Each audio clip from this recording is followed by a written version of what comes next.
집결 끝에 쏟아지는 뉴스의 홍수 속에서 빠르게 변화하는 사회를 읽고 적응하는 능력, 정말 필요한데요.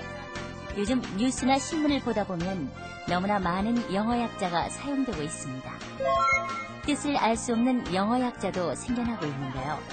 어떻게 해야 바로 알고 바르게 사용할 수 있을까요? 우리가 말을 하다 보면 외래어나 외국어를 쓰는 경우가 종종 있습니다. 많은 사람들이 외래어나 외국어를 쓰면 좋지 않다라고 얘기하는데 사실 외래어나 외국어 가운데서 버스, 택시처럼 꽤 유용한 단어들도 있습니다. 그런데 별로 유용하지도 않으면서 괜히 함부로 사용하는 경우가 종종 있습니다.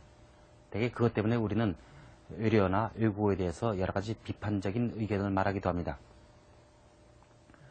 그 가운데서 특히 우리에게 상당히 부담스럽고 힘든 것이 알파벳으로 만들어진 약어들입니다. 우리가 최근에 IMF라는 단어를 잘 알게 되었습니다. IMF는 잘 아시겠지만 국제통화기금이라고 하는 단어의 영어 약어입니다. 그런데 우리는 그런 식으로 쓰지 않고 우리가 그때 IMF를 당했을 때 이와 같은 표현을 합니다. 사실 이건 어법이 전혀 맞지 않는 것입니다. 국제통화기금은 이런 각국의 재정 위기에 돈을 빌려주고 대신 재정 상태를 갖다 감독하고 통제하는 이런 역할을 합니다.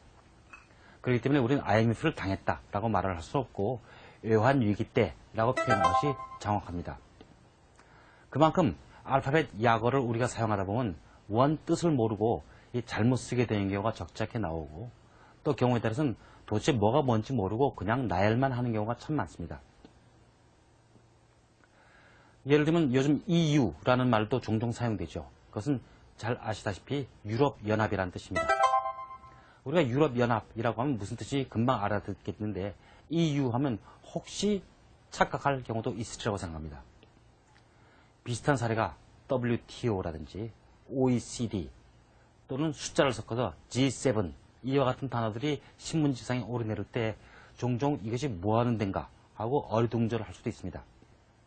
이것을 WTO의 경우는 국제무역기구라든지 OECD의 경우는 경제협력개발기구라든지 G7은 서방 7개국 정상회담이라든지 이와 같이 풀어서 쓸 것 같으면 충분히 이해하고도 남습니다. 이렇게 풀었으면 그만큼 의사소통력이 더 높아진다는 것은 어떻게 생각하면 우리가 너무 지금까지 알파벳 약어에 많이 의존해왔다라고 하는 문제점을 드러내는 부분이기도 합니다. 비슷한 것이 TO라는 말입니다. 우리말에 정원이라고 하는 아주 훌륭한 말이 있음에도 불구하고 자꾸 TO라는 말을 쓰는데 이것은 원래 군대 용어입니다. 군대에서 장교의 인원이 몇 명인가 라는 것을 보여주는 장교 편제표에서 사용되는 말입니다.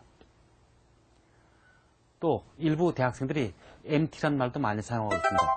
멤버십 트레이닝이라는 말의 약어라고 합니다만 사실 그런 의미로도 사용되지 않고 대개 연수 모임, 연수회라는 뜻으로 사용되고 있습니다. 이와 같은 알파벳 약어는 사실 우리말의 의사소통력을 대단히 떨어뜨리고 있습니다. 그만큼 의미 전달이 잘 안 된다는 말입니다. 그리고 근거도 대단히 희박합니다. 그만큼 우리 알파벳 약어들은 상당히 조심해야 될 말이라고 생각합니다. FTA에 반대한다는 자유무역협정에 반대한다로 IAEA 사찰단은 국제원자력기구 사찰단으로 PDA 샀다는 개인 휴대 단말기 샀다로 말하세요. 우리가 자주 사용하는 약자 중에 근거 없는 약자도 많은데요. DC, AS, TO, MT는 영어권에서도 사용하지 않는 속어들입니다.